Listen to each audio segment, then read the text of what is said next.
मिलते हैं बेटी से। क्या नाम है बेटा आपका? कल्पना।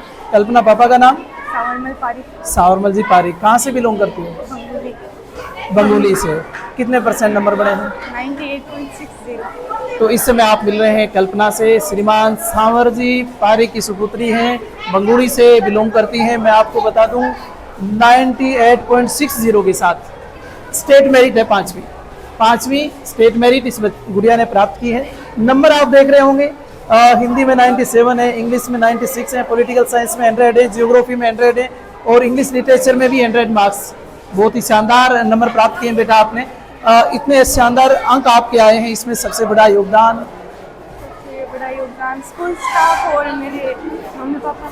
स्कूल स्टाफ और स्कूल के एनवायरनमेंट का, साथ में मम्मी पापा का योगदान रहा। इतने अच्छे अंक प्राप्त करने से पहले, यानी रिजल्ट आने से पहले, जब आपने एग्जाम दिया या जब आप क्लासेस स्कूल की अटेंड करती थी, तो क्या आपने इन नंबरों के बारे में पहले से सोच रखा था कितने नंबर आ जाएंगे?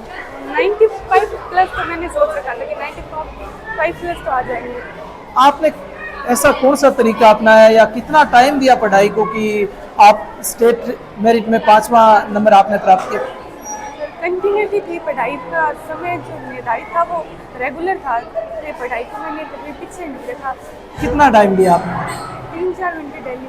यानी नियमित रूप से आपने शुरुआत से ही, यूँ कहूँ मैं, जुलाई से ही 3-4 घंटा जो रखा वो फिक्स रखा। एग्जाम के पास आकर आपने तैयारी कैसे की थी? जो एग्जाम से 1-1.5 महीने की अगर पहले बात करेंगे, उसमें कितनी टाइमिंग थी आपकी? दिन में मैंने 8-9 घंटे लगभग पढ़ाई की थी। एग्जाम नज़दीक आई तो आपने नियमित 8 घंटे। सिलेबस को कितनी बार आपने कवर किया? 3-4 बार किया था। वो जो स्कूल में हुआ था उसके अलावा मैंने 2-3 बार किया था। जो स्कूल में हुआ 2-3 बार, उसके अलावा 2-3 बार आपने उसको घर पे कवर किया था। विद्यालय परिवार का, स्कूल मैनेजमेंट टीम का, स्कूल के अध्यापकों का, गुरुजनों का, उसमें कैसा उन्होंने आपको एनवायरनमेंट उपलब्ध करवाया और किस प्रकार आपको मोटिवेशन रहा? कुल मिलाकर उनका योगदान कैसा मानती हो आप? सभी का सपोर्ट था और सभी को विश्वास था कि हम कुछ अच्छा करेंगे, इसलिए तो हो पाया। सबसे बड़ा, सबसे कठिन सब्जेक्ट आपको क्या लगता था? सबसे इजी सब्जेक्ट कौन सा था?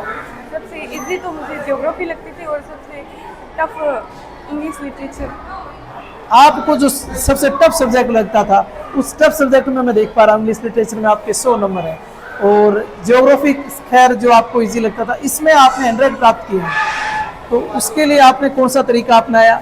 अहम भूमिका। मैंने ज्योग्राफी इजी था, जो उसमें मैंने जो लिटरेचर है उसमें मैंने ज़्यादा ध्यान दिया और सब्जेक्ट के अलावा मैंने लिटरेचर को थोड़ा ज़्यादा पढ़ा। मैं आपको बता दूं कि बेटी कल्पना ने राज्य के अंदर 5वीं मेरिट हासिल की है। सरस्वती सीनियर सेकेंडरी साहवा की छात्रा है। यहाँ बेटी ने बताया कि इंग्लिश लिटरेचर मुझे टफ लगता था रियल में, जिसमें सबसे बड़ा योगदान श्रीमान रमेश जी बाकोलिया का, और खुद उन्होंने विशेष रूप से इस सब्जेक्ट को कवर किया, थोड़ा ज़्यादा टाइम दिया, और जिसकी बदौलत बेटी ने पूरे स्टेट के अंदर अपने विद्यालय का, अपने गांव का, मम्मी पापा का परचम लहराया है, नाम रोशन किया है। बेटी, विद्यालय परिवार की ओर से आपको बहुत बहुत धन्यवाद।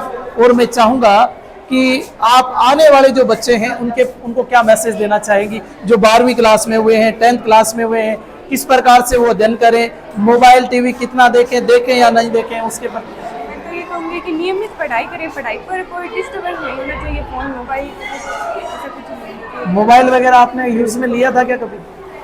थोड़ा बहुत ऐसे स्टडी के लिए और थोड़ा माइंड फ्रेश के लिए लिया तो था। बहुत बहुत धन्यवाद। इस समय आप मिल रही थी कल्पना से। बार बार मैं बतला ही रहा हूँ, बेटी ने स्टेट मेरिट हासिल की है। एक बार पुनः पूरे विद्यालय परिवार की ओर से आपका धन्यवाद। Thank you.